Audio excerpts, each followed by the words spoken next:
और मेहनत का पसीना जहाँ गिरे तो कंकड़ भी नगीना होता है।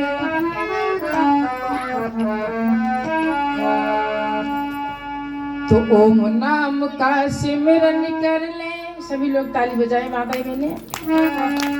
ओम नाम का सुमिरन कर ले भव से पार तुझे, कह लिया कितनी बार तुझे। ओम नाम का सुमिरन कर ले भव से पार तुझे, कह लिया कितनी बार तुझे। ओम नाम का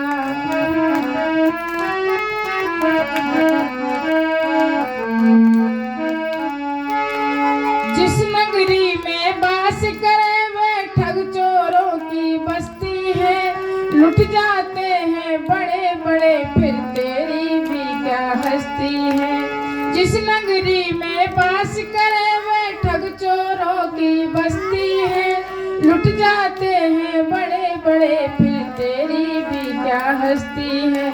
जिसको अपना समझ रहा है धोखा दे संसार तुझे, कह लिया कितनी बार तुझे। ओम नाम का सुमिरन कर दे भव से पार तुझे, कह लिया कितनी बार तुझे। ओम नाम का हाथ पकड़ कर मित्र तुम्हारे गली गली जो डोल रहे, कोयल जैसी मीठी वाणी कदम कदम पर बोल रहे। हाथ पकड़ कर मित्र तुम्हारे गली गली जो डोल रहे, कोयल जैसी मीठी वाणी कदम कदम पर बोल रहे। भाई बनी का साथी बिगड़ी में ना, बनी का साथी बिगड़ी में ना, गले लगाए यार तुझे, कह लिया कितनी बार तुझे। ओम नाम का सुमिरन कर दे भव से पार तुझे, कह लिया। दौलत का दीवाना बनकर धर्म कर्म सब भूल गया, पाप पुण्य का पता नहीं वो ऐसे नशे में टूल रहा। दौलत का दीवाना बनकर धर्म कर्म सब भूल गया, पाप पुण्य को नहीं जानता ऐसा नशे में डूल रहा। ईश्वर को वो नहीं जानता ऐसा चढ़ा कुमार तुझे, कह लिया कितनी बार तुझे। ओम नाम का सुमिरन कर दे भव से पार तुझे, कह लिया। कितने आए चले गए और कितना धन ले साथ गए, लक्ष्मण सिंह बेमोल कहे वो तो सारे खाली हाथ गए। कितने आए चले गए और कितना धन ले साथ गए, लक्ष्मण सिंह बेमोल कहे वो तो सारे खाली हाथ गए। तुम भी खाली हाथ चलोगे देखेंगे नर नार तुझे, कह लिया कितनी बार तुझे। ओम नाम का सुमिरन कर दे भव से पार तुझे, कह लिया कितनी बार तुझे, कह लिया कितनी बार तुझे, कह लिया कितनी बार तुझे। तो ओम नाम का अभी आचार्य जी भी बता रहे थे कि परमात्मा का मुख्य निज नाम क्या है? ओम है। मुख्य निज नाम ओम है। बाकी परमात्मा के नाम और हमारे भी नाम, जैसे हमारा सावित्री आर्य हमारा मुख्य निज नाम, मगर गौणिक नाम गुणमानिक, जो कार्य करता है उसका गौणिक नाम पड़ जाता है। मैं बाजा बजाती हूँ, भजन गाती हूँ, प्रचार करती हूँ, तो मेरा क्या हो गया? सावित्री आर्य भजन उपदेश का। कोई मास्टर है, टेलर मास्टर है, कोई टीचर मास्टर है, गौणिक नाम हो गई।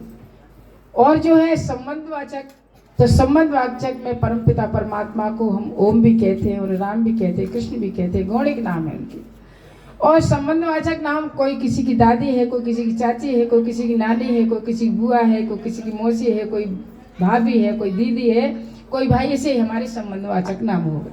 बाकी हमारे गौणिक मुख्य निज नाम जो है परमपिता परमात्मा का ओम है। इसीलिए कहा कि ओम नाम का सुमिरन कर दे भव से पार तुझे, कह लिया है कई बार। कितनी बार बताओ तो परमात्मा का नाम ओम है। बैठ करके प्रातः काल और सायंकाल गायत्री मंत्र का बैठकर जाप के आप संसार में क्या चल गए कि मथुरा चले जाता, राधे राधे।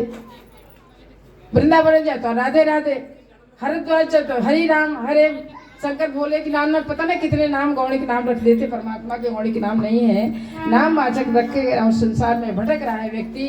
कह रहा परमात्मा को कैसे माने, क्या भगवान है, कैसा भगवान है, परमात्मा कैसा है, निराकार है। परमात्मा निराकार है मतलब उसका कोई आकार, वो सर्वव्यापक है, सर्वशक्तिमान, न्यायकारी, दयालु, अजन्मा, अनंत, निर्विकार, सर्वधा, सर्वेश्वर, सर्वव्यापक, सर्वंतर्यामी, अजर, अमर, अभय, नित्य, पवित्र और सृष्टि करता है। अगर ये 20 गुणों में एक भी गुण कम है तो वो परमात्मा नहीं है। ईश्वर तो हो सकते, राम ईश्वर है, उनको क्या कहा, भगवान माना। श्री कृष्ण हो गए योगी राज को हमने चीचा लेथन कर दी, उनकी क्या कर दिया कि राधा के संग विवाह नाच करते थे, गाना गाते थे, चीड़ उतारते थे, पता नहीं कितना कितना उनको अच्छे बन जो योगी राज श्री कृष्ण भगवान का चित्र छपा हुआ कैसे थे हमारे योगी राज श्री कृष्ण भगवान और मर्यादा पुरुषोत्तम भगवान राम।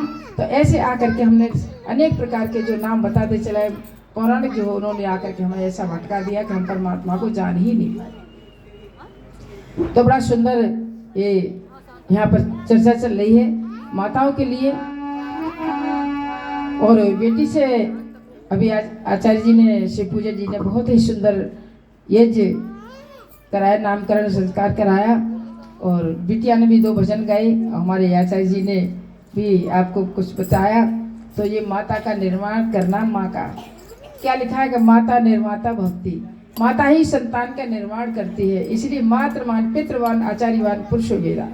माता सबसे बड़ा दर्जा है माँ का, और माँ चाहे तो पुत्र वन को विद्वान बना दे, माँ चाहे तो चोर डाकू बना दे। इसका उदाहरण भी आपने सुना होगा कि जो सुल्ताना डाकू था उसने माँ ने डाकू बनाया था, क्योंकि क्या करता था वो स्कूल पढ़ने जाता था, वहाँ से कलम पेंसिल चुरा के लाने लगा, फिर वो अंडे खाती थी, अंडा चुराने लगा, धीरे धीरे चोर बने, चोर से डाकू बन गया। जब ज़्यादा पड़ा डाकू बन गया तो उसको पकड़ा गया, फांसी के फंदे पर जब खड़ा किया तो उससे पूछा गया कि किसी से मिलना चाहता है, कुछ खाना चाहता, क्या नहीं मैं अपनी माँ से मिलना चाहता हूँ।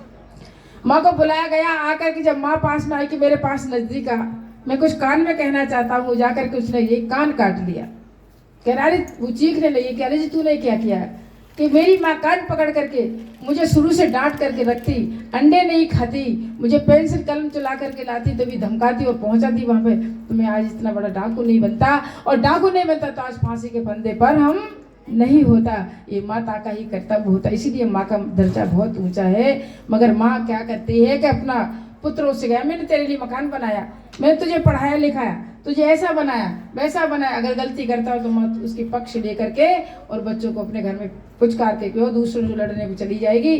मगर अपने बच्चों को संस्कार देना चाहिए, और कब से कि संस्कार विधि में लिखा हुआ है कि माँ गर्भ में हो तब बच्चों को से कैसी पुस्तक पढ़नी चाहिए, जैसी पढ़ोगे पुस्तक वैसा ही बनेगा मस्तक, जैसी पियोगे पानी वैसी बनेगी वाणी, और जैसे देखोगे चित्र वैसा ही बनेगा हमारा चरित्र। तो माँ को कैसा करना चाहिए, मैं तो अपने जीवन में आजमा करके देखा, जो माताएं गर्भ में संतान आई और रात दिन फोन पर लगी रही, आज वो बच्चे बिगड़ रहे हैं और सारा दिन फोन में लगे रहते, कितने मारो पीटो कुछ भी करो मगर उसको छोड़ नहीं सकते।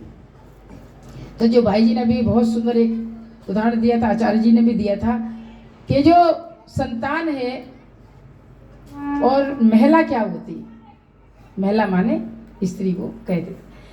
तो एक छोटी सी बात बोल करके मैं आपको भजन आगे सुना रही हूँ कि एक बाजार में एक महिला से एक छोटा सा पुत्र बिछुड़ गया, और जब पुत्र बिछड़ गया तो वो ढूंढती डोली बाजार में मेले में कहीं पर खो गया, किसी दूसरी स्त्री को मिल गया, और जाकर ये ढूंढती पहुंची तो उसकी गोद में वो बच्चा था छोटा सा। वो कहने लगा ऐसे ऐसा, बस उनमें झगड़ा शुरू हो गया, कि शॉर्टकट में बताऊंगी। झगड़ा दोनों महिलाओं में शुरू हो गया, वो कह रही बच्चा मेरा, वो कह रही बच्चा मेरा, दोनों में झगड़ा हुआ। पुलिस आ गई, पकड़ के इन दोनों स्त्रियों को, महिलाओं को ले गई और जाकर के राजा के दरबार में पहुंच गई, और पहुंच जाकर के कहा कि ये बताइए दोनों झगड़ रही, कह रही बच्चा मेरा, ये बच्चा मेरा, ऐसे ऐसे लड़ रही है, क्या किया जाए। राजा ने बहुत देखा, वो कह रही नहीं, जब इन दोनों का वार्तालाप सुनी तो राजा की समझ में कुछ नहीं है कि क्या करूं, किसको दूं, क्या कहूं। राजा ने शाम को सभा को समाप्त किया और कहा कल का दरबार लगेगा, तब कल इनको प्रवेश करना। जाकर के वो पहुंच जाता है राजा अपने दरबार में, घर पर पहुंच जाता है, राजा महल में पहुंचता है, रानी को देखा, रानी ने देखा तो देखा क्या, उसको उदास था राजा। उसने राजा से कहने लगी कि राजा साहिबा आप ये बताओ कि कुछ अदालत में कोई गलत बात कुछ हो गया जो आपका चेहरा उतर रहा है, उदास हो रहे हैं कि नहीं नहीं। दो महिलाएं आई हैं, उसकी गोद में एक छोटा सा बच्चा है। एक महिला कह रही है मेरा बच्चा है, वो कह रही मेरा बच्चा। दोनों बड़ा तगड़ा झगड़ा रहा और मैंने बहुत समझाने की कोशिश की मगर हमारी कुछ बात समझ में नहीं, फैसला नहीं कर पाया। अब मैंने विचार किया कि कल को हम फिर दरबार लगेगा तब हम बुलाएंगे इन दोनों को। रानी कहने लगी राजा साहब कल को मैं जाऊंगी दरबार में फैसला मैं करूंगी, आप नहीं। रानी पहुंचती है, जाकर के उन दोनों महिलाओं को बुलाया गया, वो बच्चे को बुलाया गया। वो कह रही हाँ बताओ किसका बच्चा है? कि मेरा बच्चा। वो कहती है कि मेरा बच्चा है। रानी ने कहा ऐसा करो मंत्री से